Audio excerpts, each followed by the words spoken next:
My name is Joey Werble, and this is Lab 3, Calculating the Mass of a Black Hole.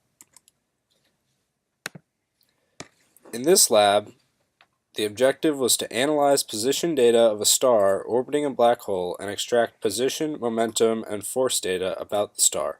From here, the mass of a black hole could be calculated.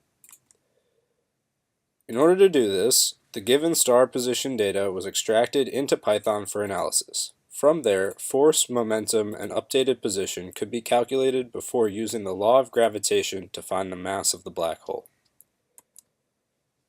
The results were that the Python program was effective in calculating updated momentum and force data as the star positions were read.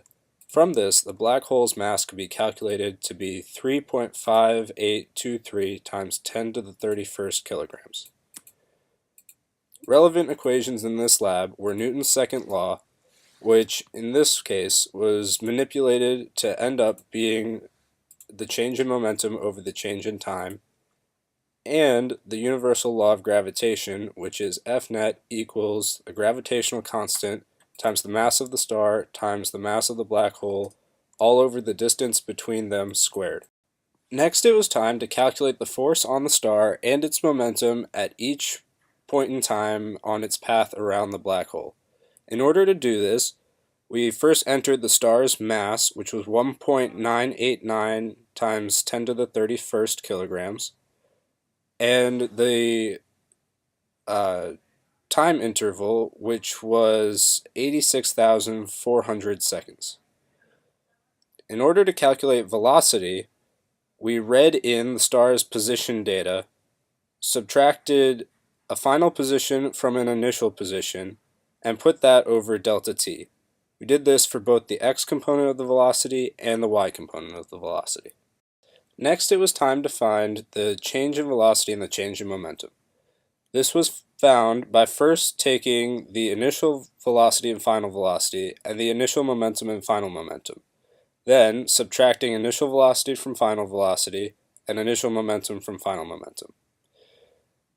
Then came the change in momentum over the change in time, which was set equal to net force, then calculation of the change in momentum over the change in time for the parallel component, which was equal to the parallel component of the net force, then the calculation of the perpendicular component of change in momentum over change in time, which was also equal to the perpendicular net force.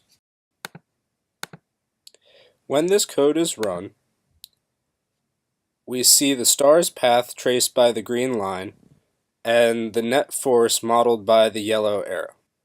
We also get the outputs, which will be discussed on the next slide. Here are those same results, where we have the final time, the net force in the parallel direction, the net force in the perpendicular direction, and the final position of the star. From here, it was time to calculate the mass of the black hole. In order to do this, we first found the distance or the radius from the star to the black hole. Then we found the magnitude of this value. Then we rearranged the universal law of gravitation to solve for the mass of the black hole, with net force on the star multiplied by the radius squared over the gravitational constant times the mass of the star. All of the values on the right-hand side of this equation were known and plugged in the next step. Once this was solved, we found that the mass of the black hole was 3.58227 times 10 to the 31st kilograms. Conclusion questions.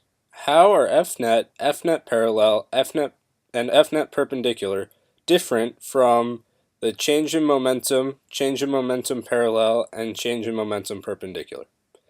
While these values are mathematically identical, respectively, they are not the same quantities. As the change in momentum over the change in time depends on change in velocity, and FNet is the source of change in velocity, it follows that FNet is the cause of dp dt. even though they share the same value.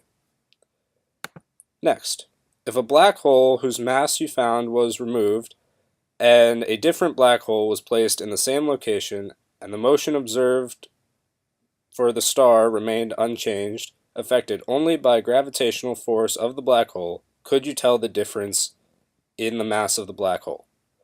No. It would be impossible to tell the difference. The calculation of the mass of the black hole was determined based on the universal law of gravitation, which is dependent on the distance, or the location of the black hole in the star, momentum, which is simply the motion, and the gravitational force. As the question states, if these three items remain unchanged, it would be impossible to tell the difference in mass of the new black hole.